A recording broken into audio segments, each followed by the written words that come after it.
At 60 years old, Margaret Lewis believed her life had already said everything it needed to say.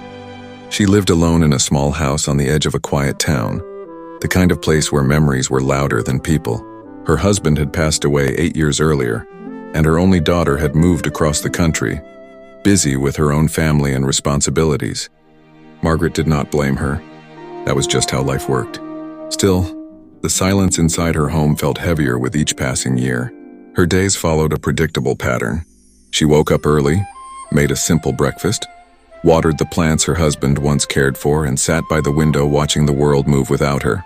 Neighbors waved politely, but conversations were brief. Friends had slowly faded away.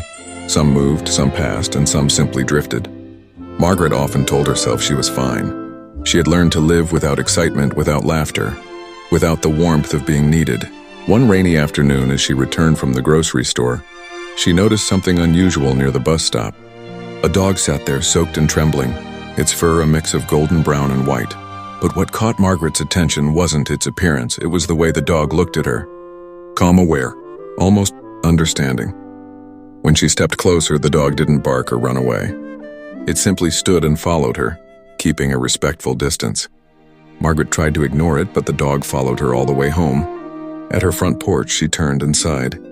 "Go on," she said softly. "I can't take care of you." The dog tilted its head, eyes gentle, and sat down as if it had already decided something important. Rain poured harder, and against her better judgment, Margaret opened the door. The dog walked in quietly as if it had lived there before. She dried it with an old towel and offered some food. The dog ate slowly, politely, then curled up near the fireplace. That night, for the first time in years, Margaret felt something shift inside her. The house felt alive. Before falling asleep, she noticed something strange. The dog's collar had no name, but engraved inside was a small symbol she remembered from a story her grandmother once told her. A symbol of guardianship, of comfort. Margaret laughed quietly at herself. "Just a dog," she whispered. But deep down, she felt it wasn't just that. From the moment the dog entered Margaret's life, things began to change. Slowly, gently, as if the world itself was careful not to scare her.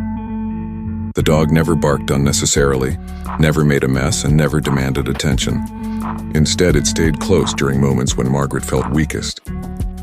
When she cried unexpectedly while folding old clothes, the dog rested its head on her knee. When she woke from dreams filled with loss, the dog sat beside her bed, steady and calm. Margaret named the dog Oliver, though sometimes she felt the name already belonged to him. With Oliver around, she began taking walks again. Neighbors noticed. Conversations grew longer. Smiles came easier. Margaret found herself talking, to the dog, to herself, and eventually to others. One evening, while sitting by the fireplace, Margaret spoke out loud about her husband for the first time in years. She told Oliver about the man she loved, the life they shared, and the loneliness that followed. The dog listened intently, eyes locked on hers. When she finished, Oliver placed a paw gently over her hand. Warmth spread through her chest, and for reasons she couldn't explain, the ache softened. Weeks later, Margaret fell ill with a severe fever. As she lay weak on the couch, drifting in and out of consciousness, Oliver never left her side.